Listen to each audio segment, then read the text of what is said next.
So I'm finally back after God knows how long, but I'm back for a good reason. This is because I believe I have solved which script Scott released is the real one, and it even links into a previous theory of mine. Firstly, I just want to say a happy 10th birthday to Five Nights at Freddy's. I cannot explain how much this game means to me and has done for me throughout my childhood. I've been there since it first came out and I've really grown up with it, so it really does mean so much to me. So Scott, if you do see this video, which I highly doubt, thank you so much for all the effort you put in, and I cannot explain how much your game means to me. So as we know, for the last part of the Five Nights at Freddy's 10th anniversary, Scott decided to show us a page of the Five Nights at Freddy's 2 movie script. However, it came with a catch. He also released 3 pages which aren't actually from the real script. So I'm going to go and read out each one and then let's discuss about them. The first script shown to us is of page 25 and it's read as: she looks up at Toy Chica confused and Toy Chica slowly puts her hand on Abby's head. Vanessa watches the monitor through pained breaths. On the screen, Toy Chica's hand strokes Abby's head and Toy Chica's head turns slowly to look back at the camera, at Vanessa. Vanessa is squeezed tighter, she cries out in pain. Vanessa says, okay, please just don't hurt her. The grip loosens and Vanessa watches Toy Chica look back at the computer. Vanessa, 4AD7X. I believe this is her saying the code. Toy Chica relays Vanessa's code, culminating in CD1. Abby enters and looks back. Abby says, "What now?" Toy Chica hit enter. Abby's finger dangles above the enter key. She looks up at the animatronic for approval. Toy Chica nods and Abby presses. Click. Toy Chica's eyes light up. "You did it, Abby. We are free." So as we know, this is page 25. So in the movie, this would be quite early on.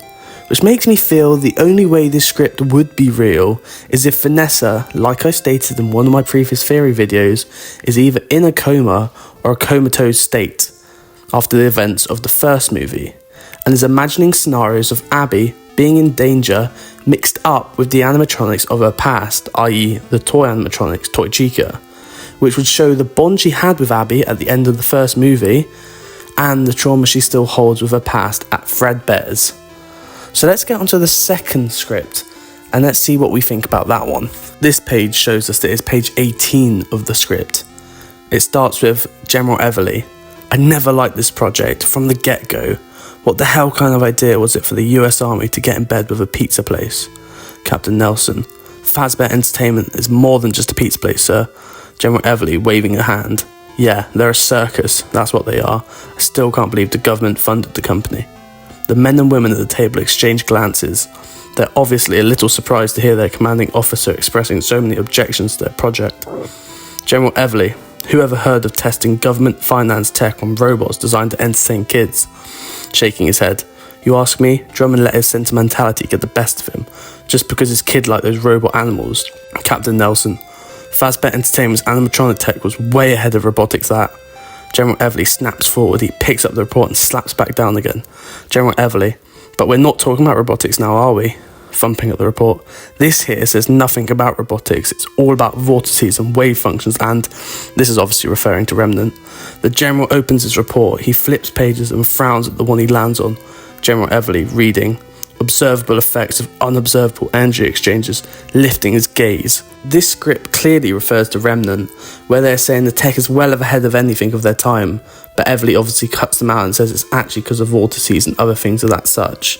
However, although it is cool to see Remnant referred to and to have a chance of seeing it in live action, the actual plot of the use of Army, having Fazbear Entertainment as a base to test animatronics for that sort of power, seems a bit far-fetched and quite a tonal shift from the previous movie, and I don't think Scott will want to do that with how well received the original sort of plot of Five Nights at Freddy's was.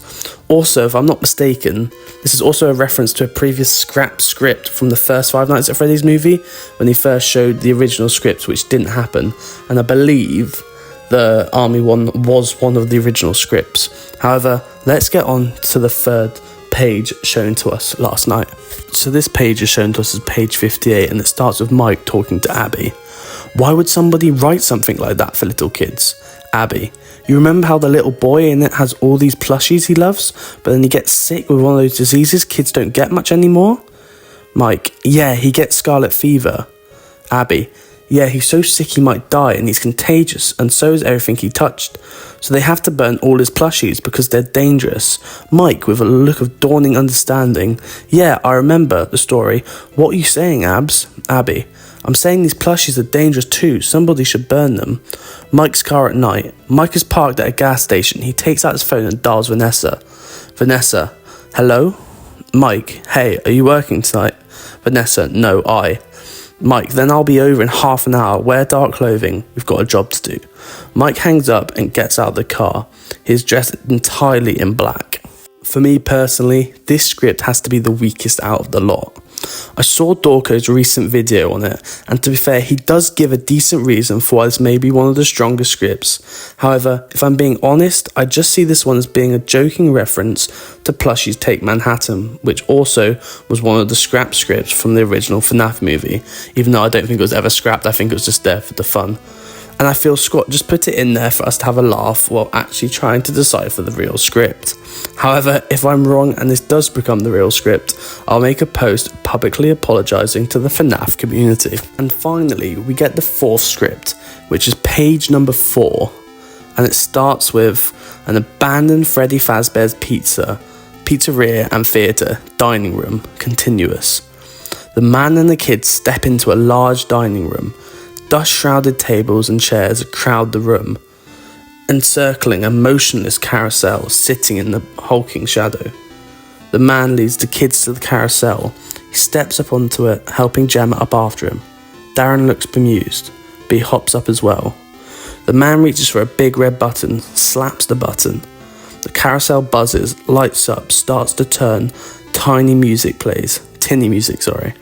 Gemma claps her hands, eyes sparkling. She looks at the carousel's animals. The carousel's character. A brown bear, a blue bunny, a yellow chick, a pirate fox, a gator, a wolf, and a hippo are all brightly coloured. They're cartoonish, over the top. Gemma, a bunny. Darren, making a scoffing gesture at the blue bunny. This is fake. Gemma, pouting, I want the bunny, Daddy. Man, we're not here for a ride, sweetie. The man takes Gemma's hand. He leads her to the centre of the carousel. Darren follows. A doorway is set into the hub of the carousel. The man opens it. Beyond the door, a circular staircase descends into darkness. Man, I'll go first. Hang on to the railing. Stay close. The man starts down the staircase. He checks to be sure his kids are following. They are. This script for me is the strongest, and this is where my theory really builds. Firstly, this script, personally, was the most gripping. It seemed to have the most character introduction, as well as the most description, such as that of the carousel seen in the FNAF 2 video game.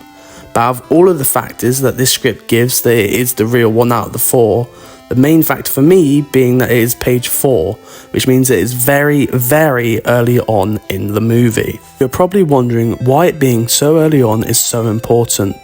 Well, if we go back to my previous video on if Vanessa is in a coma theory, we can assume that Vanessa is still either in a comatose state or in an unconscious state, while she recovers from her injuries from the previous movie. While she is in this state, I feel we'll be able to see flashbacks of her life, i.e. her childhood living with William Afton during the first killings, or the growth and death in the popularity of the Fazbear Entertainment name, or things of that sort. And I feel this scene from the page is in fact a flashback to Vanessa's past. You're probably shouting at me right now for saying how I am so stupid for suggesting this is a flashback due to their names being different. Well, I feel it is instead Scott purposely changing the names so we don't know who the third person is, as well as keeping the plot loose as to not allow us to know that we'll see flashback scenes to the earlier days of the Freddy Fazbear's Pizza. Therefore, if my theory is correct that Scott has changed the names, then it would mean we're seeing a younger Vanessa with a possible brother and father, William Afton, being led down to the lower compartments of the FNAF 2 location. And if I'm not wrong, I believe there is a theory that the FNAF 2 location is actually linked to the sister location, so we may even possibly see the FNAF sister location as well. But don't hold me to that, as I'm not 100% sure on that one. But wouldn't it be awesome for us to see, or at least get a glimpse of the sister location in live action? As for me, personally, it's one of my favourite Five Nights at Freddy's games. The brother we also see, Darren, seems to have a bit of an attitude and doesn't seem to want to be there. Like when he sees the bunny his sister Gemma wants to have, he scoffs and says fake in a sort of bullyish way. To me, he seems like the bullying older brother in FNAF 4, which theories have come to conclude is Michael Afton. So if this is the case, we may see a live action adaptation of the bullying older brother type, or this could just be a character who isn't a brother, instead is another child being led to his death by William Afton, who we may end up seeing come back later on in the movie, or maybe there's no relevance at all. The reason I don't suggest him being Michael Afton is the fact that I feel like a lot of the characters have been retconned for the movie. Not retconned, but changed for the movie, so the adaptation works smoother. So I don't feel like Michael Afton will be a character. I think we have Vanessa as the child of William Afton in this movie, and then Mike being the only Mike of the movie. So I feel if there is a bullying older brother, it's just sort of like an homage to the bullying older brother who is Michael Afton in FNAF 4. On top of this, the way that the man is able to know exactly where the location to go for is would suggest he knows the place well, meaning he is most likely a worker or an employee of Freddy Fazbear's Pizza. And if it is in the past, then there are only two main people, bar the maintenance, if the maintenance would even know, who actually know where it is, and these two people being William Afton and Henry Emily. But I sway further to it being William Afton, as it would make the most sense for the opening of the movie to be Vanessa having a flashback or a dream of her past, where she was led by her father down into the basements of the Freddy Fazbear's Pizzeria. However, it could just as much be Henry Emily with his daughter. Yet overall, with how the script read out, I feel that script 4 is without a doubt the correct script. If it is a flashback, then that would be awesome. But if it is the introduction to the live action adaptation of Henry Emily, that would be just as cool. But either way, it doesn't take away from the fact that script 4 also read the best and had the most engagement out of all 4 scripts. However, this is of course just a theory, and this may all be found out as completely wrong once the movie comes out. But make sure to leave your thoughts on all 4 scripts in the comments below. I also want to give a big thank you, shout out to my good friend Ollie for making the thumbnail for me, so make sure to check out his channel, link in the description. But until the next one guys, this has been another FNAF Theory video, see ya.